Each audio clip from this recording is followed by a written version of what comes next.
Dear students, Assalamu alaikum. Today's lecture is about software design.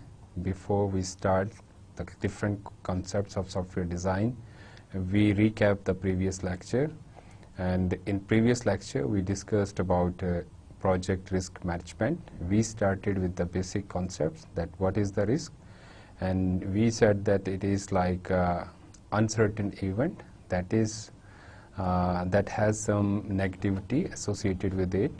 And then we said that it is not all the time that negativity is associated with the risk, but sometimes there is also the positivity, and that's why we classify risk in negative risks and positive risks. And then we discussed the importance of risk management, and one study that we discussed describes IT industry or the software development industry is the least mature in risk management. And we had some examples of poor risk management in IT, and we also discussed the downtime of different IT applications, that how this downtime caused to the different companies. And we also discussed the different types of risk utility, and risk utility may be the risk averse, risk seeking, and risk neutral. And it is not necessarily the individual trait. It may be it is quite possible that different organizations are also risk averse, or risk seeking, or risk neutral. So organization and individuals both have this trait. And then we discussed the key concept of risk management, a key process, planning risk management. And the risk management plan is the key output or the document prepared, and this document contains all the activities and different other plans, including contingency and fallback plans. And then the next key process was identifying risks, and we discussed some techniques to identify different possible risks. And the first one was brainstorming, and brainstorming is the activity that is performed in group sessions, and different individuals sit together and brainstorm about different ideas. And in this case, they try to find out different risks specific to their context. And then normally there is some facilitator who actually facilitates the whole session, and he or she may initiate or float different other categories of possible risks, and then they actually come up with the final list of possible risks. And we discuss some drawbacks of brainstorming, that opinion of some participants may be biased, and they are not very open. It is quite possible they are not open to others, and therefore we discussed another technique that is called Delphi technique. Delphi technique was about gathering information or feedback from the experts, and it is in the form of writing.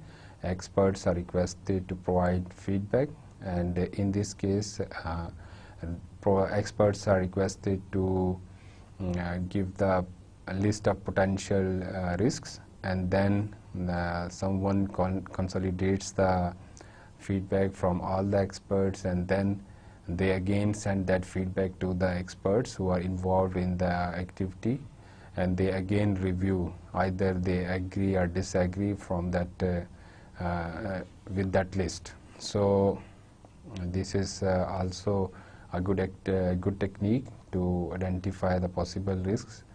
Then we discussed a very common technique that is called interviewing, and in interviews we ask questions to find out the information that is related in that specific context, and we may perform interviews through different mediums, like it may be physical, like face to face, or through phone call or email. So it depends what are your requirements and how you conduct it. And then we analyze the data that we gathered during the interview. We also discussed SWOT analysis, and SWOT analysis was about to find out, to work out about the possible strengths, weaknesses, opportunities and threats. And it also good technique to find out possible risks. And checklist is kind of a questionnaire or the predefined categorization of risk, and participants are requested to fill in those categories with the possible risks. And then we discussed about risk registers.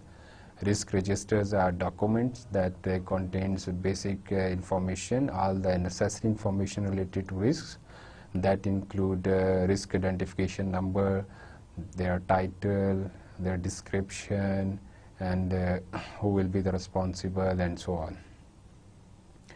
We also discussed two key processes about analysis, that is quantitative risk analysis and qualitative risk analysis. In qualitative risk analysis, we discussed the top 10 listing technique, and we also discussed probability impact matrix technique. And once we decide about the possible risks in these through these techniques, then we have to monitor those risks carefully. And similarly, there are some quantitative analysis techniques, and we discussed simulations and decision trees, and we also discussed that quantitative analysis is followed by qualitative analysis. After that, we discussed how to plan the responses if any event occurs, and we discussed different strategies for the negative risks as well as positive risks, and risk avoidance, risk acceptance, risk transference, and risk mitigation was the strategy that we discussed to respond towards negative events occurring. And for positive events occurring, we have strategies like risk exploitation and risk sharing. And finally, we discuss monitoring and controlling risks, and all the activities that are previously discussed for the different key processes are included in this monitoring and controlling risk process. From today's onward, our lectures are mainly from the book Software Engineering, A Practitioner's Approach, 7th edition by Roger Pressman.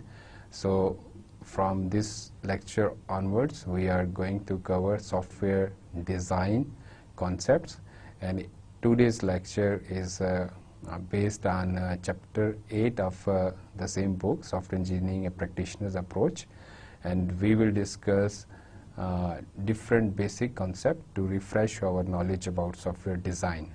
So we start with the term design. So what do you think about the design? What is the design? So if I have to reply that what is the design, I always associate design with the creativity, because creativity is something that is always associated with design. So we may say that design is based on creativity, और आप real life के अंदर भी हम इसको ऐसे ही आम तौर पे देखते हैं, लेकिन हम इसको यूं भी कह सकते हैं कि design is the process to achieve some certain goals with predefined constraints. So this is the design process. और एक और इम्पॉर्टेंट जो डिज़ाइन प्रोसेस के हवाले से जो कॉन्सेप्ट या बात है वो ये है कि जब हम ये कहते हैं कि we have to achieve some predefined specific goals, तो वो गोल्स क्या हो सकते हैं?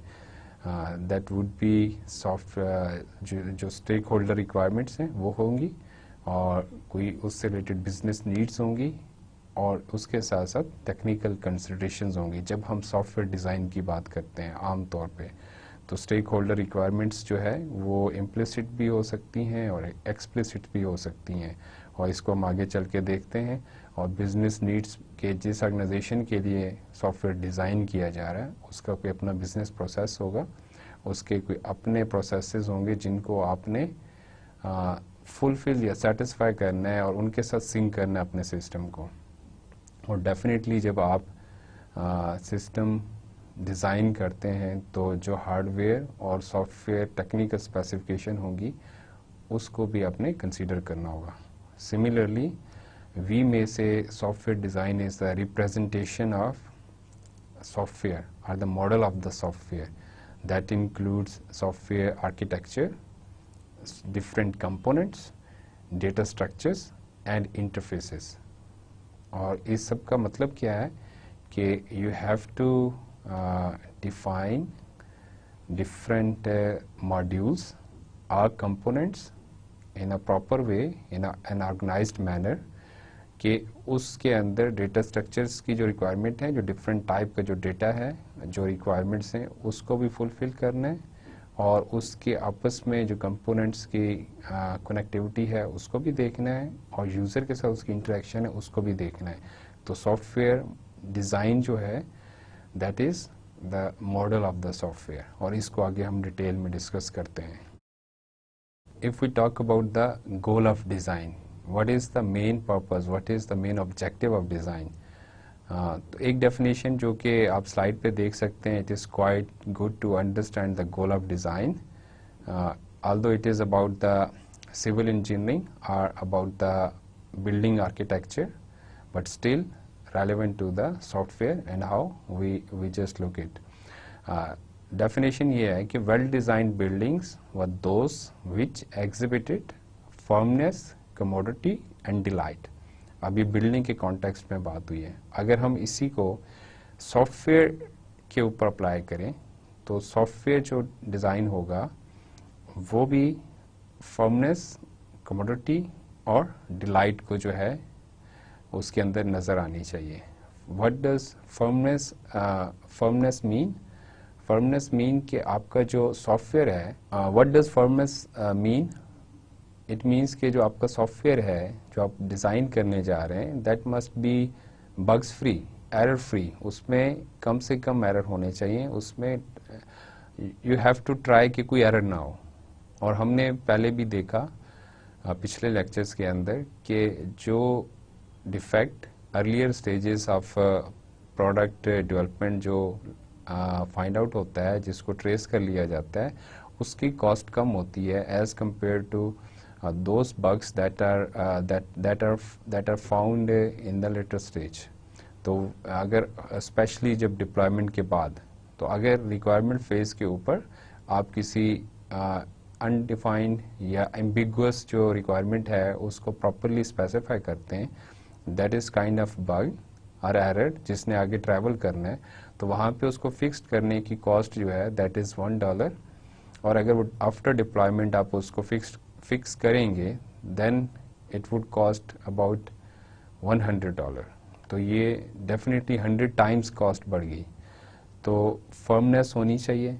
Second one is commodity. Commodity means के जो भी इंटेंडेड आपका पर्पस है दैट सॉफ्टवेयर डिज़ाइन और software must fulfil it. Software design ही लीड करेगा towards software development, software code, software construction, और फिर उसको डिप्लॉय किया जाएगा। तो इसीलिए यहाँ पे जब सॉफ्टवेयर डिज़ाइन कह रहे हैं तो अल्टीमेटली वो सॉफ्टवेयर ही होगा, सॉफ्टवेयर प्रोडक्ट होगी।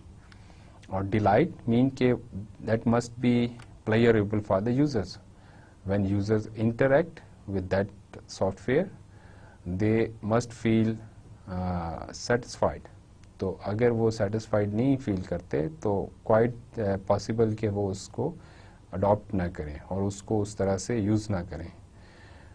इसी तरह से हम ये कह सकते हैं अल्टीमेटली कि software model exhibits firmness, commodity and delight. Means कि जो गुड सॉफ्टवेयर मॉडल होगा that must exhibit these all characteristics. अब हम बात करते हैं डिज़ाइन प्रोसेस की within the context of software engineering.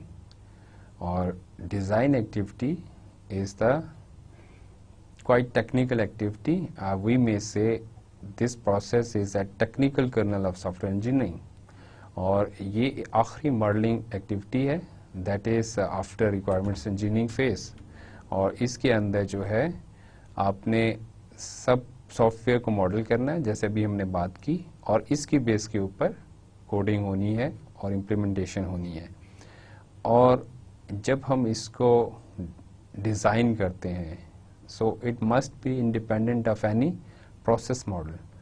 कोई भी प्रोसेस मॉडल फॉलो किया जा सकता है to develop the software based on that specific software design, लेकिन सॉफ्टवेयर डिज़ाइन जो है वो डिपेंडेंट नहीं होना चाहिए किसी प्रोसेस मॉडल के ऊपर. एंड सिमिलरली सॉफ्टवेयर डिज़ाइन जो है that must exhibit good quality. Ultimate objective क्या है डिज़ाइन का? वो ये है कि अच्छी क्वालिटी प्रोडक्ट, अच्छा क्वालिटी सॉफ्टवेयर बने. तो डिज़ाइन इन अदर वर्ड्स आपको ये प्रोवाइड करता है असेसमेंट कि either you are going to develop good software product or not. तो इसीलिए मेन जो फोकस है दैट इज़ क्वालिटी, और इसको आप असेस कर सकते हैं. और अभी इसको आगे फर्दर डिटेल में देखेंगे कि कैसे हो सकता है. और फिर again software design is basically translation of software requirements into software product. और अगर हम प्रॉपरली डिज़ाइन नहीं करते, विदाउट डिज़ाइन या डिज़ाइन प्रोसेस अगर हम जंप करते हैं डेवलपमेंट में, तो definitely we are at the risk, और रिस्क ऑफ फेलियर. अगर प्रॉपरली डिज़ाइन नहीं किया गया सॉफ्टवेयर या इसको सीरियसली नहीं लिया गया डिज़ाइन एक्टिविटी को, तो जो सॉफ्टवेयर बनेगा, कोड जो आप डेवलप करेंगे, जो प्रोडक्ट बनाएंगे, उसके अंदर अगर थोड़ी सी भी चेंज आएगी तो वो चेंज मे बी के अनस्टेबल जो है कर दे सॉफ्टवेयर को, और बड़ी एब्रप्ट चेंजेस उसके अंदर आ जाएं. तो अगर आपने प्रॉपरली डिज़ाइन किया होगा तो उन चेंजेस को एकमोडेट करना जो है that would B quite easy. और अगर इस तरह से होता है कि बगैर डिज़ाइन के आप मूव करते हैं डेवलपमेंट के ऊपर, तो वो छोटी सी चेंज जो है वो बहुत सारा रीवर्क जनरेट कर सकती है एज़ कम्पेयर टू जो कि प्रॉपरली डिज़ाइन सॉफ्टवेयर होगा, उसकी जो डिप्लॉयमेंट जो उसकी डेवलपमेंट होगी दैट वुड बी इजी, और उसके अंदर चेंजेस ज़्यादा अच्छे तरीके से मिनिमाइज्ड कॉस्ट के साथ अकोमोडेट हो जाएंगी. डिज़ाइन प्रोसेस को थोड़ा और एलैबोरेट करते हैं. Design process is an iterative process. It is not like one time activity. We need multiple iterations, और with multiple iterations evolve होता है आपका डिज़ाइन या refine होता है. और डिज़ाइन बेसिकली डील करता है with different level of abstractions, कि आप एक ब्रॉड एक जो लेवल के ऊपर आप देखते हैं सॉफ्टवेयर को, आप एज ए होल एक ही कंपोनेंट के तौर पे, एक ही मॉड्यूल के तौर पे देख सकते हैं. लेकिन जैसे जैसे आप उसकी डिटेल के अंदर जाएंगे, उसको फर्दर डिवाइड करते चले जाएंगे, तो लेवल ऑफ एब्स्ट्रैक्शन जो है वो पहले आप हाईएस्ट लेवल ऑफ एब्स्ट्रैक्शन पे थे, और जैसे जैसे उसकी डिटेल्स आती जाएंगी वो विद आइटरेटिव प्रोसेस जो है रिफाइन होता जाएगा, तो वो ज़्यादा जो है उसकी जो लोअर डिटेल्स हैं वो भी सामने आ जाएंगी. तो डिफरेंट लेवल ऑफ एब्स्ट्रैक्शन होते हैं. और फिर इसी तरह से once you design the software, you can evaluate that design, and the criteria for that evaluation is the number one, design must implement all explicit and implicit requirements. और explicit requirements क्या होती हैं? जो कि स्टेक होल्डर्स या जो आपका customer है वो explicitly आपको बताता है, बड़ी क्लियरली डिस्क्राइब होती हैं. और implicit requirements जो है वो आपका कस्टमर आपको बताता नहीं है, but you must have good understanding of implicit requirements, कि जैसे आपका जो इंटरफेस है वो देखने में अच्छा हो, अपीलिंग हो, तो ये इम्प्लिसिट रिक्वायरमेंट है. आपका सिस्टम जो है उसका रिस्पांस टाइम अच्छा हो. इस रिस्पांस टाइम एक एक्सप्लिसिट रिक्वायरमेंट भी हो सकती है, लेकिन अगर आपके कस्टमर ने इसको एक्सप्लिसिटली नहीं बताया और उसकी मेन जो रिक्वायरमेंट ये नहीं है, तो स्टिल उसकी इम्प्लिसिट रिक्वायरमेंट ये होगी कि सिस्टम का रिस्पांस टाइम जो है वो कम से कम होना चाहिए. इसी तरह से design must be readable and understandable, कि जो भी डिफरेंट टीम्स हैं, प्रोजेक्ट टीम्स जो कि उसकी डेवलपमेंट के ऊपर काम करेंगी, और भी अगर डिफरेंट टेक्निकल जो मैनेजमेंट के लोग हैं वो अगर उस डिज़ाइन डॉक्यूमेंट्स को देखते हैं तो उसको रीड कर सकें, उसको अंडरस्टैंड कर सकें। और स्पेशली जो आपकी कोडिंग की टीम्स हैं, जो डेवलपमेंट की टीम्स हैं, उनके लिए वो जो डिज़ाइन डॉक्यूमेंट हैं, जो सॉफ्टवेयर आपने डिज़ाइन किया, जैसे डॉक्यूमेंट किया, that must be readable and understandable. और third criterion is design should provide the complete picture, कि हमने बात की थी कि different level of abstractions provide करता है। तो एक जो भी आपका सॉफ्टवेयर या सिस्टम जिसके लिए आप डिज़ाइन कर रहे हैं, तो वो उसको कंप्लीट पिक्चर प्रेजेंट करनी चाहिए। क्या कुछ मॉड्यूल्स होंगे, कैसे उनकी आपस में कनेक्टिविटी होगी, और कैसे वो एक्सटर्नल इन्वायरमेंट के साथ इंटरेक्ट करेंगे, क्या उसकी डेटा रिक्वायरमेंट्स होंगी। Each and everything must be explicit or must be documented. तो आपकी जो डिज़ाइन है एक्टिविटी, उसके एंड के ऊपर जो आपका डिज़ाइन डॉक्यूमेंट या जो सॉफ्टवेयर डिज़ाइन है वो एक कंप्लीट पिक्चर को प्रेजेंट करना चाहिए। जैसा कि मैंने पहले कहा कि डिज़ाइन का डायरेक्ट जो रिलेशनशिप है वो क्वालिटी के साथ है। अगर आप अच्छा सॉफ्टवेयर डिज़ाइन करेंगे तो डेफिनेटली आपको अच्छी क्वालिटी प्रोडक्ट मिलेगी। तो अब डिज़ाइन को क्वालिटी के हवाले से अगर हमने देखना है तो कुछ क्वालिटी गाइडलाइंस हैं जिनको फॉलो किया जाना चाहिए ड्यूरिंग द सॉफ्टवेयर डिज़ाइन। और इससे पहले कि हम इन गाइडलाइंस को वन बाय वन डिस्कस करें, हम पहले ये कहते हैं कि design should exhibit recognisable design patterns. Patterns हम क्या होते हैं अभी हम इसको बाद में देखेंगे, लेकिन जो डिज़ाइन आपके पैटर्न्स को फॉलो कर रहा है वो पैटर्न्स जो है रिकग्नाइजेबल होने चाहिए। जो भी उसकी जो डिस्क्रिप्शन है वो अगेन के अंडरस्टैंडेबल होनी चाहिए। उसके अंदर क्या कंपोनेंट्स हैं, किस तरह से उनकी जो भी डिटेल है, जो भी ऑर्गेनाइजेशन है, वो सारी उसके अंदर रिफ्लेक्ट होनी चाहिए। डिज़ाइन कैरेक्टरिस्टिक्स की हम बात कर रहे हैं, तो डिज़ाइन कैरेक्टरिस्टिक्स से मुराद ये कि जो अभी आगे हम डिज़ाइन कॉन्सेप्ट्स को डिस्कस करेंगे और उनकी रिफ्लेक्शन जो है वो डिज़ाइन के अंदर नज़र आनी चाहिए आपके सॉफ्टवेयर डिज़ाइन में। और डेफिनेटली इसकी जो इम्प्लीमेंटेशन है वो एवोल्यूशनरी फैशन में होगी कि वो इवॉल्व करता है, और जैसे जैसे इवॉल्व करता है वैसे वैसे साथ जो दूसरी टीम्स होती हैं जिन्होंने डेवलपमेंट करनी है, जिन्होंने टेस्टिंग करनी है, उनके लिए भी ये हेल्पफुल होता है और वो भी अपनी एक्टिविटीज़ को उस तरह से प्लान कर सकती हैं। और अब डिज़ाइन के हवाले से जो क्वालिटी गाइडलाइंस हैं जिनको हमें फॉलो करना चाहिए through out the design process, the first one is design should be modular, कि रादर दैन कि हम एक ही कंपोनेंट और एक ही मॉड्यूल के थ्रू अपनी सारे सॉफ्टवेयर या सिस्टम को जो है वो डिज़ाइन करने की अटेम्प्ट करें, we should go towards modular approach. और इसको आगे हम डिटेल में देखते हैं डिज़ाइन कॉन्सेप्ट्स के अंदर। अभी हम इसको ब्रीफली देखते हैं कि क्या कुछ गाइडलाइंस हैं। The second one is design should contain distinct representations of data, architecture, interfaces and components, कि जो आपके डिफरेंट ये सॉफ्टवेयर से रिलेटेड जो रिक्वायरमेंट्स हैं, डेटा की रिक्वायरमेंट है, जो आपका जो ऑर्गेनाइजेशन है सॉफ्टवेयर का, कंपोनेंट्स का और उसके इंटरफेसेस हैं, उन सब की जो है डिफरेंट प्रेजेंटेशन जो कि डिफ्रेंशिएट की जा सके और easy to understand और रीडेबल हो, वो होनी चाहिए। And design should lead to appropriate data structures, कि जब आप डिज़ाइन करते हैं तो डेटा स्ट्रक्चर्स के हवाले से जो भी जो किस टाइप का डेटा चाहिए, और वो फिर बाद में जब उसको डेवलपमेंट की जाए तो उसको प्रॉपरली जो भी आपके पास अवेलेबल टूल्स हैं और टेक्नोलॉजीज़ हैं उसके अंदर वो प्रॉपरली इम्प्लीमेंट हो सके।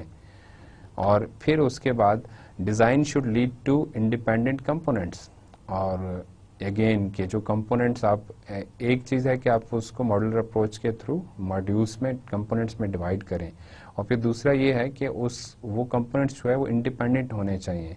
We should try to have independent components, और इसका अपना एडवांटेज है, उसको आगे फिर हम डिस्कस करते हैं। Design should reduce connections complexity, कि जो एक दूसरे के साथ इनका कनेक्शन है डिफरेंट कंपोनेंट्स का, कैसे उनकी इंटरफेसिंग होनी है, कैसे उनकी एक्सटर्नल एनवायरनमेंट के साथ क्या इंटरफेसिंग होगी, उसको उसकी कम्प्लेक्सिटी को उसको हमने रिड्यूस करना है, कम से कम इसके ऊपर जाना है। Design should be derived using a repeatable method, कि आप जो डिज़ाइन करते हैं जब, तो मैथ आप वो अगेन के आइट्रेशंस के अंदर काम करते हैं, आइट्रेटिव में और एवोल्यूशनरी मैनर में आप डिज़ाइन को जो है वो डिज़ाइन के प्रोसेस को लेके चलते हैं। और डिज़ाइन का प्रोसेस सिस्टमेटिक होना चाहिए, जो कि किसी और के लिए भी रिपीटेबल होना चाहिए। आपके अपने डिज़ाइन प्रोसेस के अंदर भी रेपिटेशन और आइट्रेशंस होंगी, और वो किसी और को भी उसी तरह से वो रिपीट किया जा सके, किसी और के लिए भी। Design should be represented using understandable notation, जो जिस तरह से भी आप अपने सॉफ्टवेयर डिज़ाइन को प्रेजेंट कर रहे हैं, डायग्राम्स और डिफरेंट जो सिंबल्स हैं, वो सबके लिए अंडरस्टैंडेबल होने चाहिए। और इसके लिए अपनी डिफरेंट लैंग्वेजेस होती हैं जिसके थ्रू जो है वो आप सॉफ्टवेयर डिज़ाइन को प्रेजेंट कर सकते हैं। Application of design knowledge rather than by chance achievement. What does it mean? कि जो ये सारी डिफरेंट क्वालिटी गाइडलाइंस हैं, इनको फॉलो करते हुए एक अच्छा जो डिज़ाइन है वो आपको बाय चांस नहीं मिलेगा। आपको अच्छे सॉफ्टवेयर डिज़ाइन के लिए you have to follow the best practices or theories and models available in the domain of software design. आपको वो फॉलो करने होंगे, और based on that knowledge you can come up with some good design. Different quality models हैं और quality attributes हैं, और इसको डिटेल में हम क्वालिटी के लेक्चर्स के अंदर भी देखेंगे जब हम सॉफ्टवेयर क्वालिटी की बात करेंगे। यहाँ पे हम इसको इसलिए डिस्कस करने जा रहे हैं कि हमने कहा कि सॉफ्टवेयर डिज़ाइन जो है वो हमें लेके जाता है अच्छे क्वालिटी प्रोडक्ट की तरफ। तो एक मॉडल को हम यहाँ पे डिस्कस कर रहे हैं जिसको हम FURPS मॉडल भी कहते हैं। HP ने इसको प्रपोज किया, और ये मॉडल ये कहता है कि एक कोई अच्छा जो सॉफ्टवेयर डिज़ाइन होता है उसको इन क्वालिटी एट्रीब्यूट्स को फुलफिल करना चाहिए। तो उसमें number 1 attribute F stands for functionality, और फंक्शनैलिटी मीन के जो भी फीचर सेट्स और कैपेबिलिटीज़ जो कि रिक्वायर्ड हैं, इंटेंडेड हैं उस स्पेसिफिक सिस्टम और सॉफ्टवेयर के लिए, वो जो है सॉफ्टवेयर डिज़ाइन के अंदर होनी चाहिए, उसको रिफ्लेक्ट करना चाहिए। सेकंड जो एट्रीब्यूट है दैट इज़ यूजिबिलिटी, और आपका जो सॉफ्टवेयर डिज़ाइन है उसको सॉफ्टवेयर के पॉइंट ऑफ व्यू से यूजिबिलिटी की जो भी रिक्वायरमेंट्स हैं उसको फुलफिल करना होगा। और ये रिलेट करती हैं विद ह्यूमन फैक्टर्स, और जैसे लर्नेबिलिटी है, जैसे कंसिस्टेंसी है कि सॉफ्टवेयर जो है वो इजी टू लर्न होना चाहिए, अपीलिंग होना चाहिए, एस्थेटिक सेंस को जो है आपकी सेटिस्फाई कर रहा हो, और इसी तरह से जो कंसिस्टेंट बिहेवियर हो। तो इस तरह की जो डिफरेंट रिक्वायरमेंट्स हैं वो उसको फुलफिल करनी चाहिए। इसी तरह से जो तीसरा की एट्रीब्यूट है दैट इज़ रिलायबिलिटी, और रिलायबिलिटी जो है वो भी डिफरेंट तरह की जो आपकी रिक्वायरमेंट्स जो उसके सिस्टम से रिलेटेड हैं, कि जैसे सिस्टम जो है वो उसका फेलियर अगर होता है तो कितना जो है फ्रीक्वेंट हो रहा है या होगा, और किस तरह से उसकी रिकवरी होगी, और क्या उसका मैकेनिज़्म होगा। इस तरह की सारी जो रिक्वायरमेंट्स हैं वो आपके सॉफ्टवेयर डिज़ाइन को जो है उनको हाईलाइट करना चाहिए, फुलफिल करना चाहिए। और ये डिपेंड करता है डिफरेंट डोमेन्स के ऊपर। ज़रूरी नहीं है कि ये सारे जितने एट्रीब्यूट्स हैं ये सारे एक ही सॉफ्टवेयर डिज़ाइन के अंदर ये सारे उस हर एक को रिफ्लेक्ट होना कोई ज़रूरी नहीं है, लेकिन एक अच्छा जो सॉफ्टवेयर डिज़ाइन होगा वो इन चीज़ों को ज़रूर एड्रेस करेगा। और परफॉर्मेंस इसी तरह से एक और एट्रीब्यूट है, और ये सिस्टम की परफॉर्मेंस, प्रोसेसिंग स्पीड और रिस्पांस टाइम और इस तरह की जो भी रिक्वायरमेंट्स हैं उनके हवाले से है। और फिर सपोर्टेबिलिटी है, और सपोर्टेबिलिटी के अंदर जो है वो रीयूजेबिलिटी, मेंटेनेबिलिटी जो है वो इजी होनी चाहिए, और कैसे वो सॉफ्टवेयर जो है उसको उसकी सपोर्ट की जो कैरेक्टरिस्टिक्स हैं सपोर्टेबिलिटी की, तो उसको जो है वो डिस्क्राइब करना चाहिए। और मैंने कहा कि डिफरेंट डोमेन्स के अंदर डिफरेंट क्वालिटी एट्रीब्यूट्स की डिफरेंट प्रायोरिटी हो सकती है, या यूँ कहना चाहिए कि इन सब की इक्वल वेटेज नहीं है। इनकी वेटेज जो है क्वालिटी एट्रीब्यूट्स की वो डिफरेंट हो सकती है डिपेंडिंग ऑन द नेचर और एरिया ऑफ द प्रोजेक्ट। अब हम बात करते हैं सॉफ्टवेयर डिज़ाइन प्रोसेस की एवोल्यूशन की, और ये प्रोसेस जो है लास्ट 5-6 डिकेड्स से जो है इवॉल्व हुआ है, और एक कंटिन्यूइंग प्रोसेस है जो अभी भी इवॉल्व हो रहा है, और इसके अंदर थ्योरीज और मॉडल्स प्रपोज किए जा रहे हैं।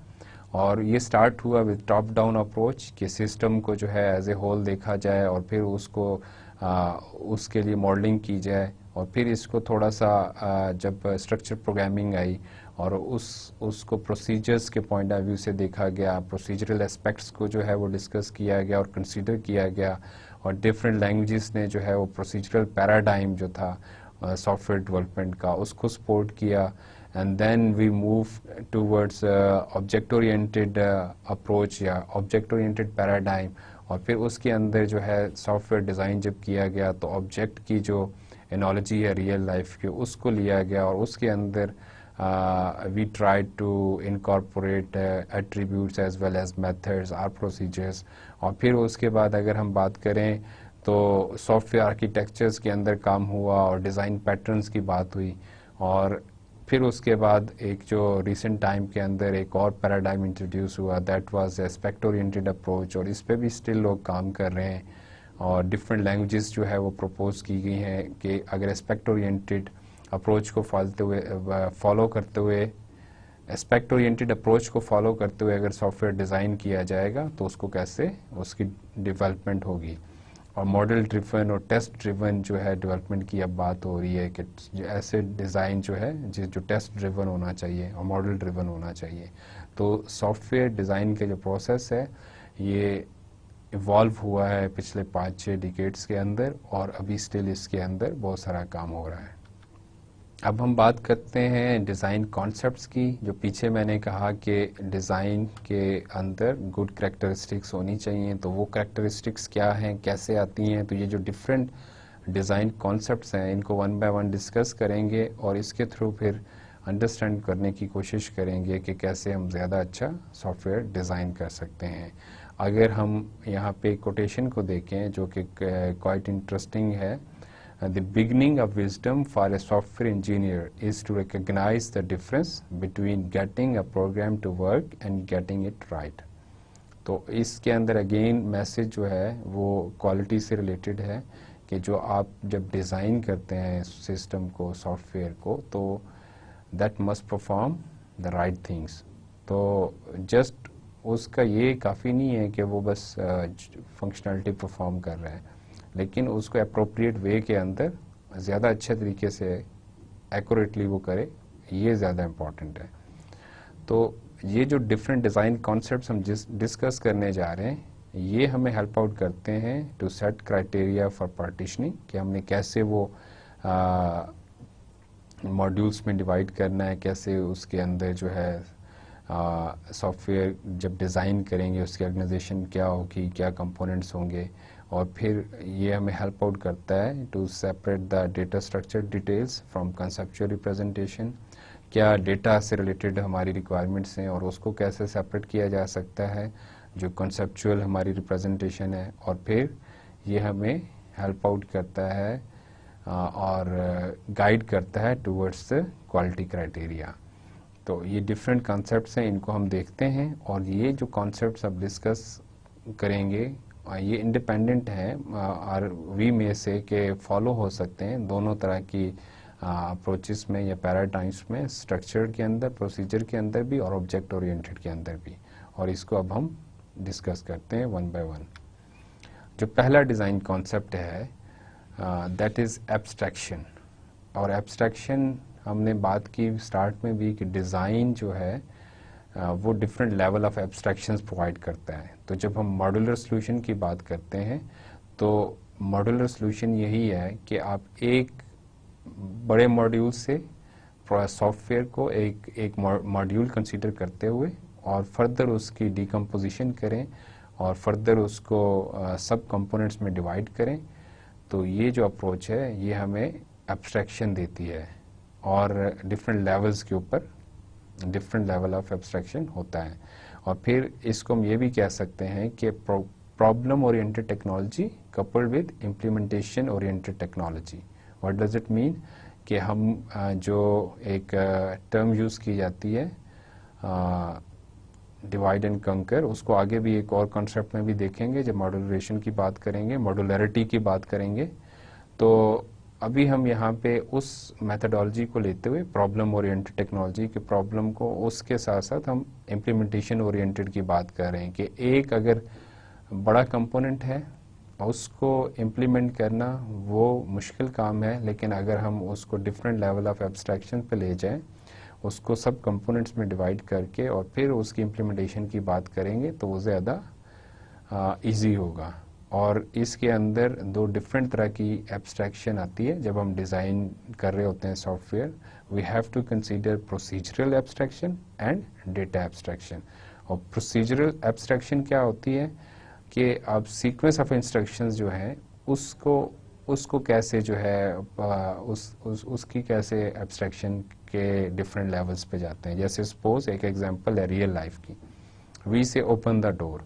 अब ओपन वर्ड जो है ये हमें एब्स्ट्रैक्शन प्रोवाइड कर रहा है, प्रोसीजरल एब्स्ट्रैक्शन, क्योंकि इसके अंदर डिफरेंट स्टेप्स इन्वॉल्व हैं टू ओपन द डोर। और इस ओपन का वर्ड जो है maybe it involve walking towards door and then grasping the knob and then pushing or pulling the door. तो ये जो डिफरेंट जो स्टेप्स हैं ये सारे ओपन के अंदर हाइड हुए हुए हैं, या ये हमें ओपन के की वर्ड जो है ये एब्स्ट्रैक्शन प्रोवाइड कर रहा है towards that different steps are procedures.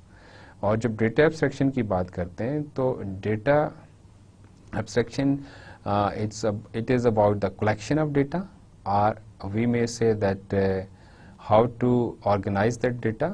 और जब हम ऑब्जेक्ट्स की बात करते हैं और डेटा ऑब्जेक्ट्स के अंदर वो जो भी रिलेटेड कैरेक्टरिस्टिक्स या एट्रीब्यूट्स होते हैं उस स्पेसिफिक ऑब्जेक्ट के, उसको जब उसके अंदर हम इकट्ठा करते हैं that is called data abstraction. और we again example open the door के अंदर जो डोर है दैट इज ऑब्जेक्ट, और इस ऑब्जेक्ट की अपने एट्रीब्यूट्स होंगे, अपनी कैरेक्टरिस्टिक्स होंगी, like dimension of the door, like size, जो डायमेंशंस उसकी डिफरेंट हैं, फिर उसका कलर जो है, और फिर उसकी जो डायरेक्शन की साइड के ऊपर वो ओपन होता है, किस तरफ को जो है वो स्लाइड करता है। तो ये सारी चीज़ें जो है वो डेटा एब्स्ट्रैक्शन है, जो कि इसको हमने कैसे जो है डिज़ाइन करना है, ये इम्पोर्टेंट एक बात है। तो एब्स्ट्रैक्शन जो है वो हमें procedural as well as data abstraction, इन दोनों को कंसीडर करना होगा डिज़ाइन करते हुए।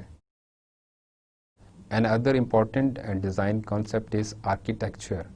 और जब हम इन रियल लाइफ आर्किटेक्चर की बात करते हैं तो जैसे बिल्डिंग आर्किटेक्चर की बात करते हैं तो व्हाट डज इट मीन कि हम कैसे किस तरह से एक स्पेसिफिक जो हमारे पास प्लॉट है उसके ऊपर कोई बिल्डिंग बनानी है तो उस बिल्डिंग को कैसे ऑर्गेनाइज करेंगे, क्या कुछ उसके अंदर जो है कंपार्टमेंट्स होंगे, उसको हम कहते हैं कि आर्किटेक्चर।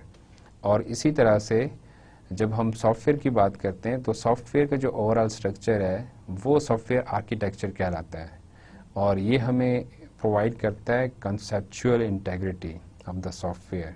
अगेन बिल्डिंग की एग्जांपल अगर लें तो वो बिल्डिंग जो है उसके अंदर देखें bedrooms, drawing rooms, kitchen and so on, वो सारी चीज़ें होंगी, और उनके आपस में किस तरह से आपस में एक दूसरे के साथ वो कनेक्टेड हैं, कैसे आप एक दूसरे के साथ मूव कर सकते हैं, कैसे बिल्डिंग से बाहर आ सकते हैं, वो सारी चीज़ें। Building is like a independent unit.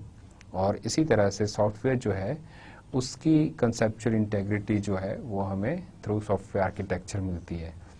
और इसके अंदर हम अगेन जो उसके मेजर कंपोनेंट्स या एलिमेंट्स हैं उसको डिफाइन करते हैं, और उसकी आपस में जो इंटरेक्शन है उसको डिफाइन करते हैं।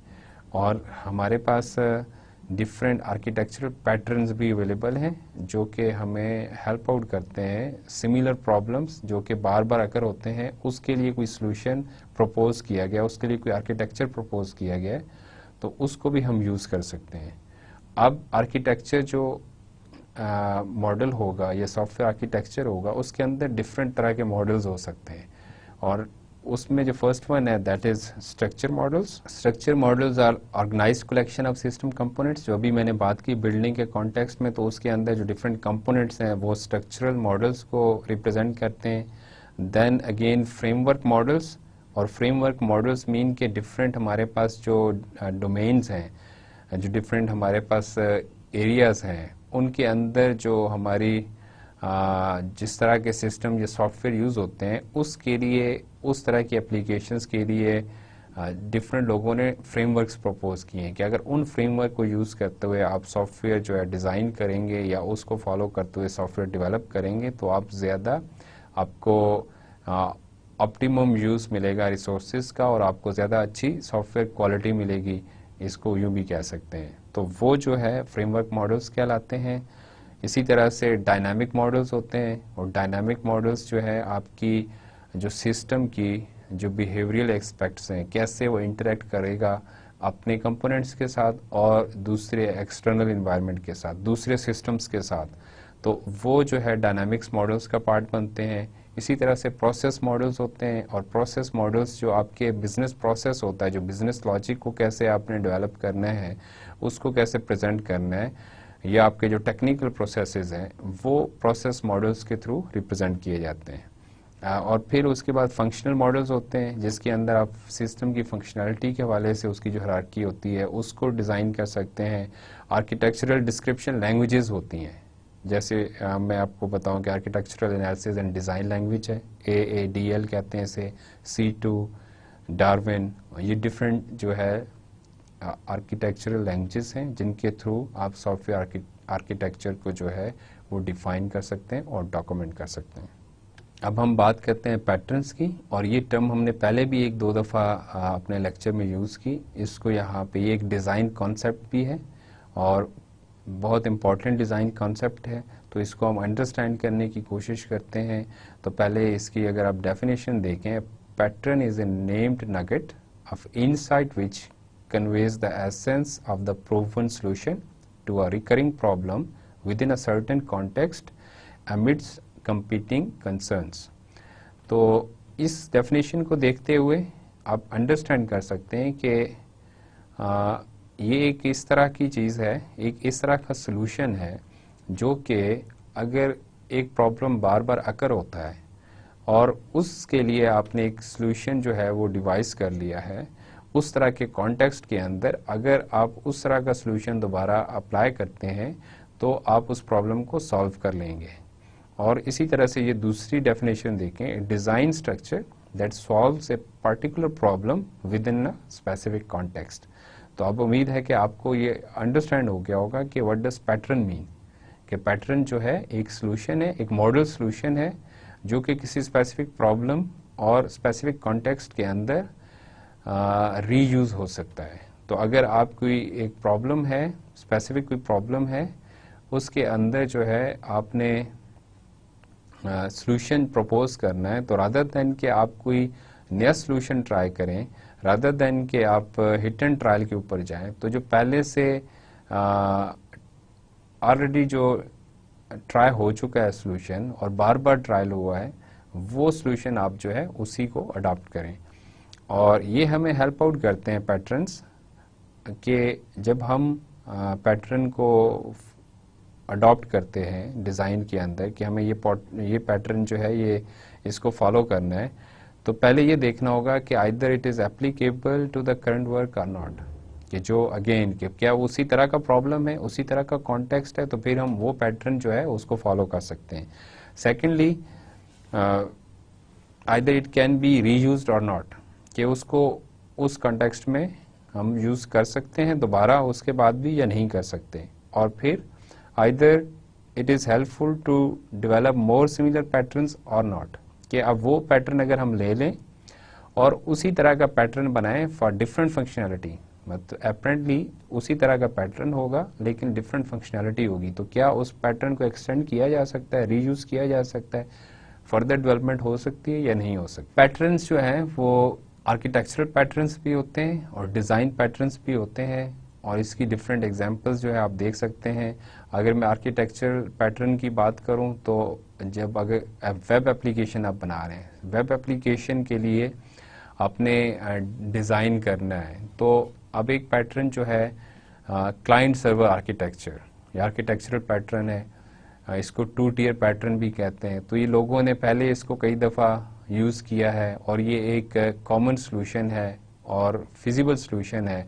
तो रादर देन कि आप क्लाइंट सर्वर एप्लीकेशन के लिए कुछ आप अपना कोई आर्किटेक्चर प्रपोज करने जाएं, you have already tested solution, tested pattern, that is called two tier client server architecture, और आप उसको फॉलो करेंगे।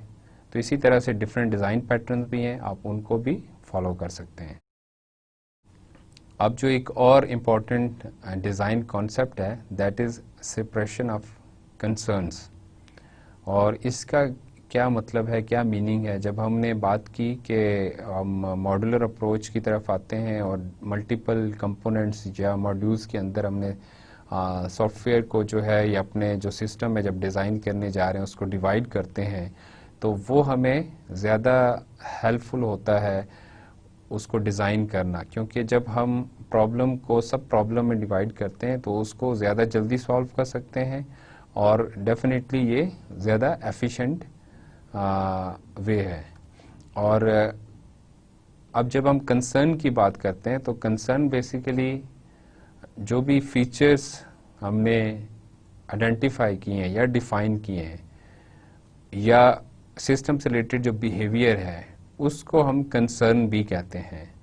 और जब कंसर्न्स को हम अलग-अलग से करते हैं, डिवाइड करते हैं, तो उन कंसर्न्स को जो है सॉल्व करना उसको कम टाइम चाहिए होता है एज़ कम्पेयर टू कि आप एक साथ जो है, जैसे मैं आपको एग्जांपल देता हूँ कि लॉगिन जो है करना एक आपका कंसर्न है, आपका फीचर है, आपकी रिक्वायरमेंट है कि आपने लॉगिन करना है यूज़र ने, जब आपका सिस्टम जब यूज़ करेगा वो लॉगिन करेगा। तो लॉगिन जो है वो एक कंसर्न है और इसको अगर आप अलहदा से इसके लिए एक मॉड्यूल बना लेते हैं तो ये इजी है एज़ कम्पेयर टू कि आपके जो और डिफरेंट मॉड्यूल्स जो कि डिफरेंट और फंक्शनलिटीज़ परफॉर्म कर रहे हैं या डिफरेंट कंसर्न्स को जो है वो डील कर रहे हैं, अगर उनको एक साथ आप अगर अटैम्प्ट करना चाहेंगे तो ये ज़्यादा मुश्किल होगा।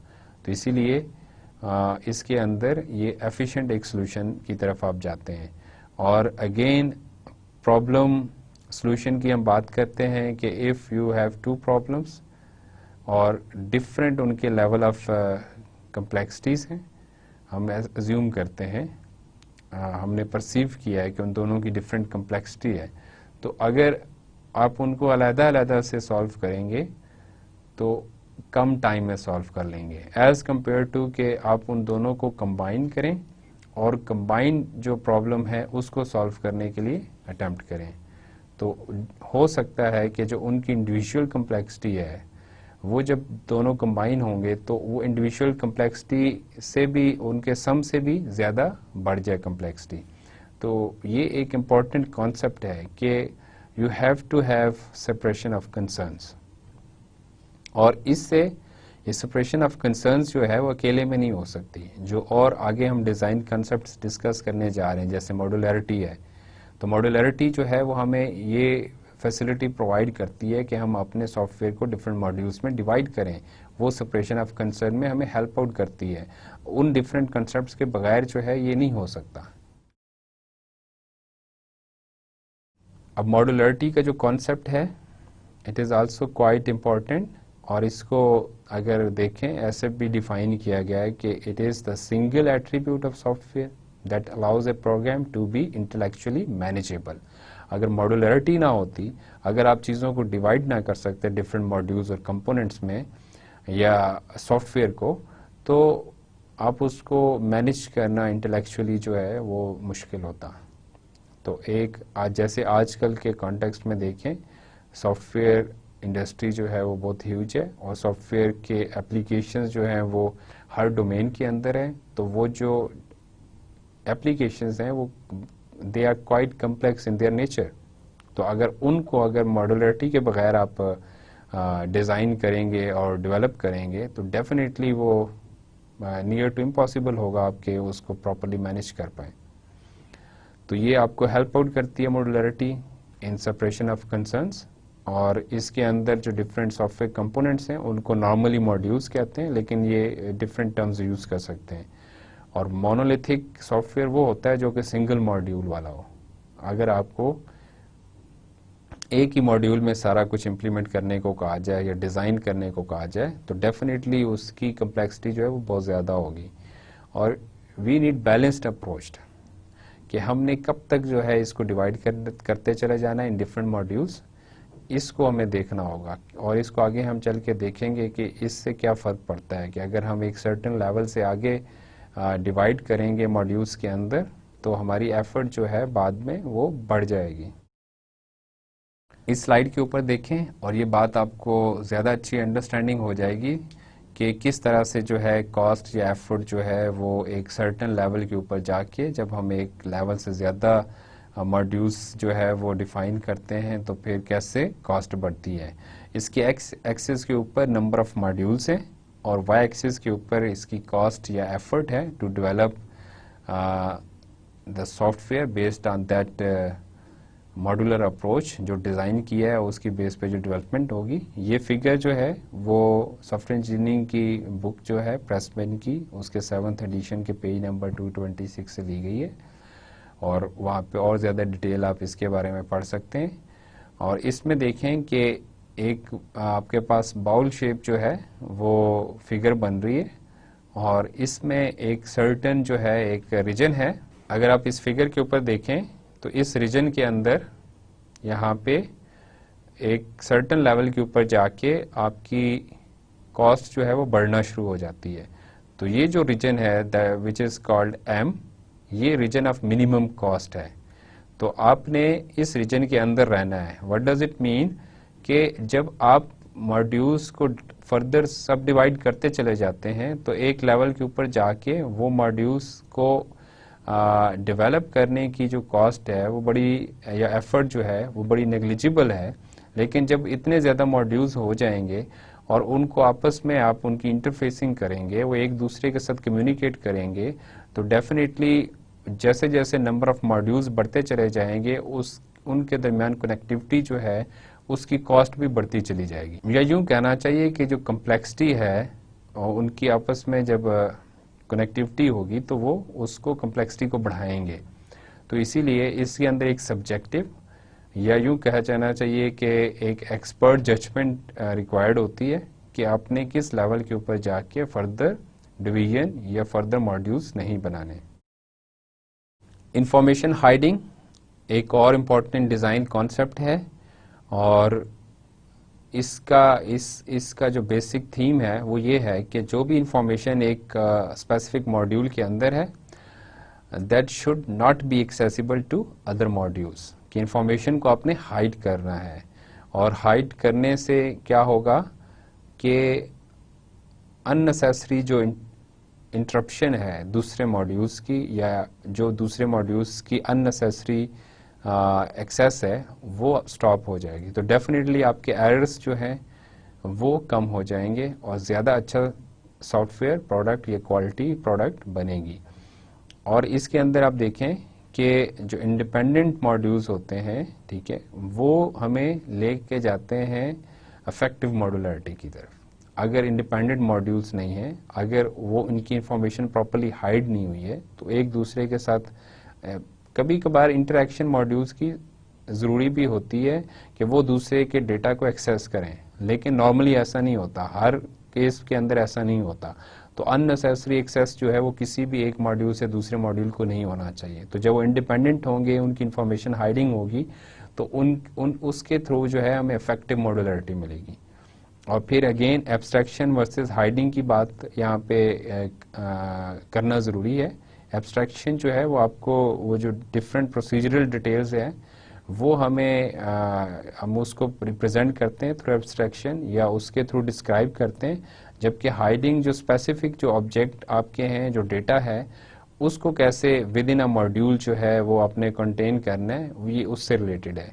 और डेफिनेटली जब आपके मॉड्यूल्स जो हैं वो इंफॉर्मेशन को हाइड करते हैं और अननेसेसरी एक्सेस नहीं प्रोवाइड करते दूसरे मॉड्यूल्स को, तो इसके अंदर मॉडिफिकेशन जो है वो इजी होती है, क्योंकि आप अगर एक मॉड्यूल को चेंज करते हैं तो वो चेंजेस जो हैं वो दूसरों को जो है अफेक्ट नहीं करती। अगर हर मॉड्यूल दूसरे मॉड्यूल को जो है एक्सेस कर रहा है तो ऑब्वियसली जो चेंज का जो इफेक्ट है, अगर एक एरर कहीं पे अकर होता है तो क्वाइट पॉसिबल कि उसकी वजह से किसी दूसरे एरर के अंदर, दूसरे मॉड्यूल के अंदर भी कोई और एरर जनरेट हो जाए। तो इसीलिए इंफॉर्मेशन हाइडिंग भी एक इम्पॉर्टेंट डिज़ाइन कॉन्सेप्ट है। Functional independence is another design concept, और डिफरेंट जो हमने प्रीवियस कॉन्सेप्ट्स जिसको डिस्कस किया, abstraction, separation of concerns, modularity, information hiding, that all lead to functional independence. और फंक्शनल इंडिपेंडेंस से क्या मुराद है, अगेन के सिंगल माइंडेड फंक्शन होना चाहिए जो कि कोई एक स्पेसिफिक फंक्शनैलिटी परफॉर्म कर रहा हो, और उसके अंदर मल्टीपल जो है फंक्शनैलिटीज़ नहीं होनी चाहिए। जब हम मॉड्यूल्स बनाते हैं तो ये एक की फीचर या की एक आइडिया है जिसको जहन में रखना होता है, और वो ये है कि मल्टीपल फंक्शंस जो है वो परफॉर्म ना करता हो मॉड्यूल, बल्कि एक स्पेसिफिक लिमिटेड फंक्शनैलिटी वो होनी चाहिए। इसको हम सिंगल माइंडेड कह रहे हैं, और सिंगल माइंडेड फंक्शन जो है वो हमें हेल्प आउट करता है टूवर्ड्स फंक्शनल इंडिपेंडेंस। और अगेन इस और जितनी रिक्वायर्ड है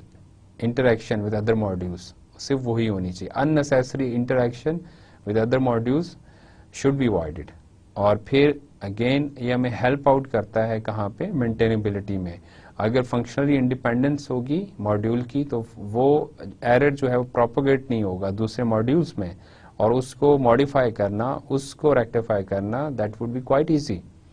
और इसको फंक्शनल इंडिपेंडेंस को हम अचीव करते हैं थ्रू कोहेजन एंड कपलिंग। और इन टर्म्स को भी आपने सुना होगा, पहले पढ़ा होगा। कोहेजन क्या है? Cohesion is an indication of the relative functional strength, कि वो कितना कोहेसिव है, कितना सिंगल माइंडेड फंक्शन या मॉड्यूल है।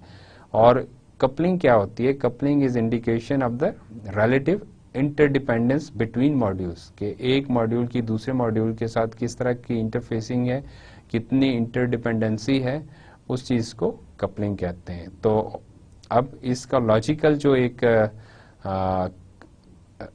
आउटकम जहन में आता है वो ये है कि जो हाई कोहेसिव या हाई कोहेजन जो होगी वो प्रेफरेबल होगी, और लो कपलिंग जो है वो प्रेफरेबल होगी। तो जब हम फंक्शनल इंडिपेंडेंस की बात करते हैं, we must strive for high cohesion and low coupling. दो और डिफरेंट कॉन्सेप्ट्स, डिज़ाइन कॉन्सेप्ट्स, एक को रिफाइनमेंट कहते हैं और अदर जो दूसरा है दैट वन इज एस्पेक्ट्स। और रिफाइनमेंट बेसिकली क्या है कि आइटरेटिव प्रोसेस है डिज़ाइन, जिसको हमने स्टार्ट में भी डिस्कस किया। तो refinement is basically top down design strategy, और इसके अंदर क्या करते हैं आप एक विद पैसेज ऑफ टाइम जो है एलेबोरेट करते हैं अपने सॉफ्टवेयर डिज़ाइन को। और कैसे कि जैसे आपने लेट से पहली आइट्रेशन के अंदर कोई मॉड्यूल डिफाइन किया, कोई मॉड्यूल डिज़ाइन किया, और उस मॉड्यूल के अंदर आपने 3 फंक्शनैलिटीज़ को इकट्ठा कर दिया। तो नेक्स्ट आइट्रेशन के अंदर जब आप उसको देखते हैं तो आप रियलाइज करते हैं कि इसको अननेसेसरी फंक्शनैलिटी असाइन कर दी है, और इसका जो एक फंक्शन, मेन जो फंक्शन था, उसके साथ साथ ये 2 अननेसेसरी फंक्शन भी ये परफॉर्म कर रहा है। तो आप उसको एलिमिनेट करेंगे। तो इस तरह से आप क्या करते हैं कि उसको एलेबोरेट करते चले जाते हैं और रिफाइनमेंट लेके आते चले जाते हैं। तो एब्स्ट्रैक्शन जो है वो और refinement, they both are the complementary concepts. Abstraction जैसे जैसे आप डिटेल्स की तरफ जाएंगे वैसे वैसे आपको रिफाइनमेंट भी मिलेगी। और एस्पेक्ट्स जो है डिफरेंट रिक्वायरमेंट्स को हमने कहा कि ये कंसर्न्स होते हैं, और फिर हमने सेपरेशन ऑफ कंसर्न्स की बात की। और जो क्रॉस कटिंग कंसर्न्स होते हैं those concerns are called aspects. और कैसे क्रॉस कटिंग कंसर्न की अगेन मैं वही एग्जांपल आपको दूंगा कि अगर लॉगिन करना जो है एक आपका कंसर्न है, और अब इसको आप आपका कोई सॉफ्टवेयर ऐसा है जिसके अंदर आपको ज़्यादा सिक्योरिटी चाहिए, और आप उसको जब भी यूज़र कोई भी दूसरी फंक्शनलिटी परफॉर्म करना चाह रहा है उसका लॉगिन होना ज़रूरी है। तो लॉगिन जो है वो दूसरी जो आपके कंसर्न्स हैं या एस्पेक्ट्स हैं उसको क्रॉस कट कर रहा है, तो इसलिए ये क्रॉस कटिंग कंसर्न होगा। और इसके लिए भी जो है हम ये कहते हैं कि जो इस तरह की एस्पेक्ट है उसको अलहदा से independently as a separate module जो है वो इम्प्लीमेंट किया जाए। और मैंने जो स्टार्ट में बात की थी जब हम डिज़ाइन की एवोल्यूशन की बात कर रहे थे, सॉफ्टवेयर डिज़ाइन के अंदर डिफरेंट कॉन्सेप्ट्स को डिस्कस किया, तो एस्पेक्ट ओरिएंटेड पैराडाइम जो है वो इस तरह के जो डिज़ाइन कॉन्सेप्ट्स हैं उनको ज़्यादा अच्छे तरीके से इम्प्लीमेंट करने की एक अप्रोच है। अब हम बात करते हैं रिफैक्टरिंग की। Refactoring is another important design concept, और इसके अंदर जो की कॉन्सेप्ट है वो ये है कि हम रीऑर्गेनाइज करते हैं अपने डिज़ाइन को। और कैसे करते हैं, मतलब डिफरेंट जो मॉड्यूल्स हैं उसकी जो इंटरनल जो बिहेवियर, इंटरनल जो फंक्शनैलिटी है, जो इंटरनल स्ट्रक्चर है, उसको रिफाइन करते हैं without changing it's external interface. तो ये जो है रिफैक्टरिंग हमें इम्प्रूव्ड इंटरनल स्ट्रक्चर देता है without changing the external behaviour. और इसको हम क्या करते हैं, जैसे आपको पहले मैंने एग्जांपल दी थी कि एक आपने मॉड्यूल डिफाइन किया और उस मॉड्यूल को जब आपने दोबारा रिव्यू किया तो उसके अंदर कुछ एक्स्ट्रा जो है फंक्शनैलिटीज़ हैं, उन फंक्शनैलिटीज़ को आपने ख़त्म करना है, रिफाइन करना है, लेकिन अगेन फिर आपने इस चीज़ को कंसिडर करना है कि इसकी जो एक्सटर्नल जो इंटरफेसिंग है वो डिस्टर्ब ना हो। तो इंटरनल जो रिफाइनमेंट है वो जो है रिफैक्टरिंग कहलाती है। और इसके अंदर आप देखें कि अनयूज्ड डिज़ाइन एलिमेंट्स, इनएफिशिएंट और अननेसेसरी एल्गोरिथम्स, पुअर और इनएप्रोप्रिएट डेटा स्ट्रक्चर्स, और कोई भी और अदर डिज़ाइन फेलियर अगर आप समझते हैं कि किसी डिज़ाइन कॉन्सेप्ट को प्रॉपरली आपने फॉलो नहीं किया, तो इस तरह के सारे जो एलिमेंट्स हैं इन सब को रिमूव करते हैं, and that is called refactoring. और इस रिफैक्टरिंग का जो एडवांटेज है वो क्या है कि it is then easy to integrate, test and maintain that module. तो refactoring is also quite important concept. एक और इम्पॉर्टेंट कॉन्सेप्ट है कि हम जब सॉफ्टवेयर डिज़ाइन करते हैं तो हम डिफरेंट क्लासेस के अंदर उसको जो है वो डिफ़ाइन करते हैं। जो ख़ासतौर पे जब हम ऑब्जेक्ट ओरिएंटेड अप्रोच की बात करते हैं तो उसके अंदर हम क्लासेस ही को फोकस कर रहे होते हैं। तो डिफरेंट क्लासेस जो है वो डिफ़ाइन की गई हैं, कैटेगरीज बताई गई हैं, और वो हमें हेल्प आउट कर सकती हैं टू डिज़ाइन द सॉफ्टवेयर। उनको वन बाय वन डिस्कस करते हैं। The first one is user interface class. User interface class जो है वो आपकी जो यूजर के साथ इंटरेक्शन है, जो आपकी विजुअल रिप्रेजेंटेशन है विद द यूजर, उसको डील करती है। इस तरह की जितनी भी क्लासेस होती हैं वो यूजर इंटरफेस क्लासेस कहलाती हैं। Second type is business domain classes. जब आप सॉफ्टवेयर डिज़ाइन के अंदर जो बिजनेस लॉजिक है उसको देखते हैं कि कैसे वो इम्प्लीमेंट होगी, कैसे वो जो बिजनेस रिक्वायरमेंट्स हैं वो फिल होंगी, बिजनेस प्रोसेसेस, उससे रिलेटेड जो क्लासेस होती हैं that are called business domain classes. The third one is process class. Process class क्या होती है कि जो आपकी और फर्दर बिजनेस प्रोसेस से रिलेटेड जो डिटेल्स हैं, ये जो लोअर लेवल जो आपकी बिजनेस एब्स्ट्रैक्शन है वो थ्रू प्रोसेस क्लासेस जो है आप डिज़ाइन कर सकते हैं।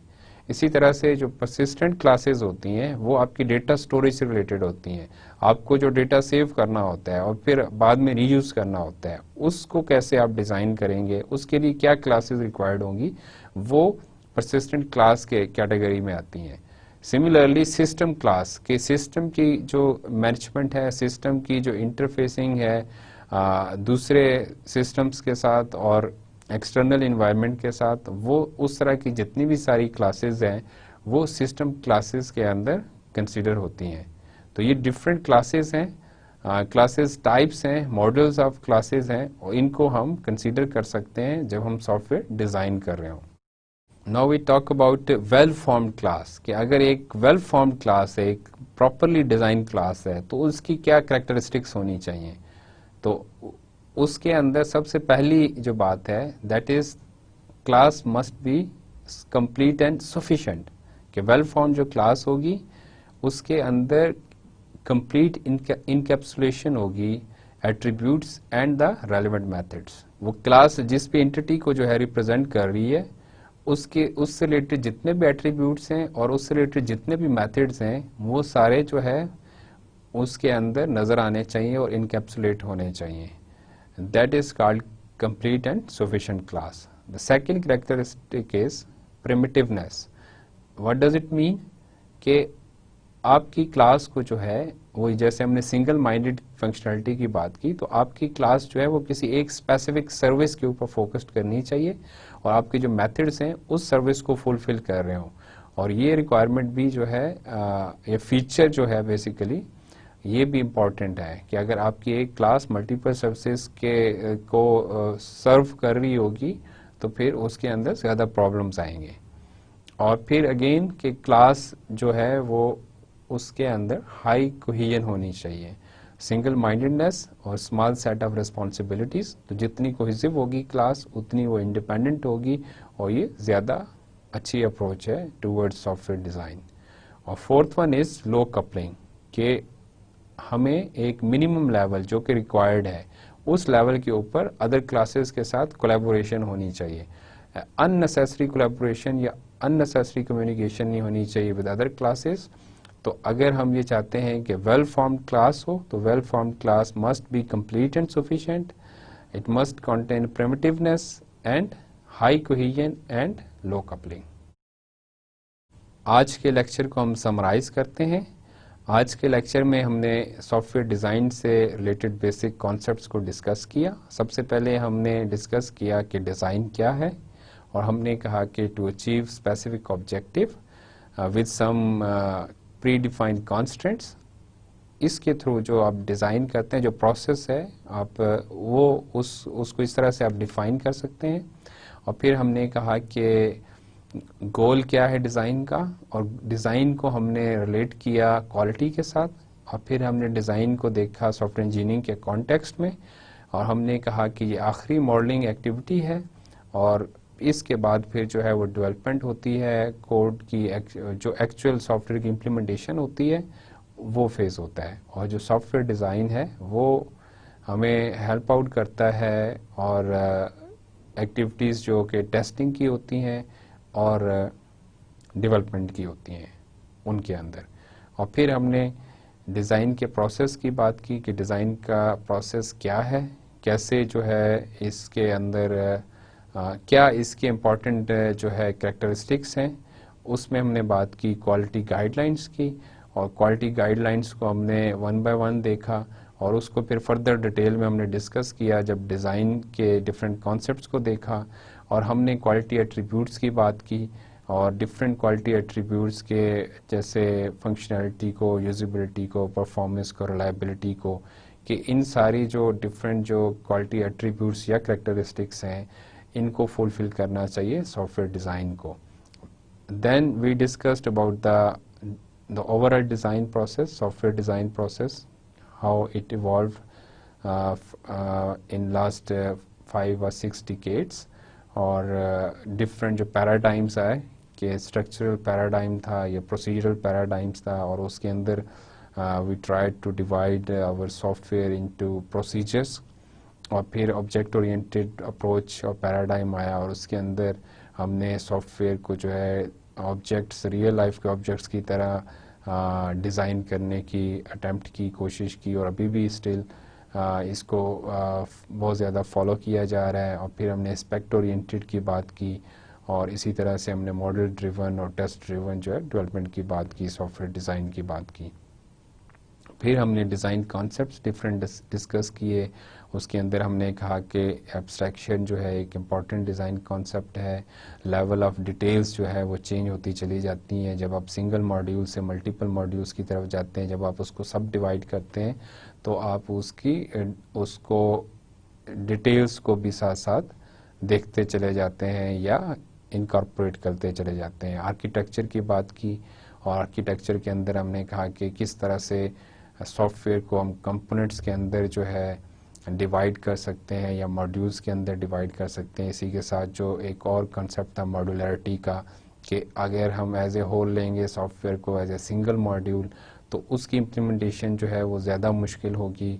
और अगर हम उसको डिवाइड कर देंगे सब मॉड्यूल्स के अंदर, सब कंपोनेंट्स के अंदर, तो उसको ज़्यादा इजी होगा डेवलप करना. और इसके अंदर भी हमने देखा कि एक बैलेंस्ड अप्रोच होनी चाहिए जब एक सर्टेन लेवल के बाद आप सब डिवीजन करते हैं या सब मॉड्यूल्स बनाते हैं तो फिर लेवल ऑफ एफर्ट जो है वो बढ़ना स्टार्ट हो जाती है, कॉस्ट बढ़ना स्टार्ट हो जाती है।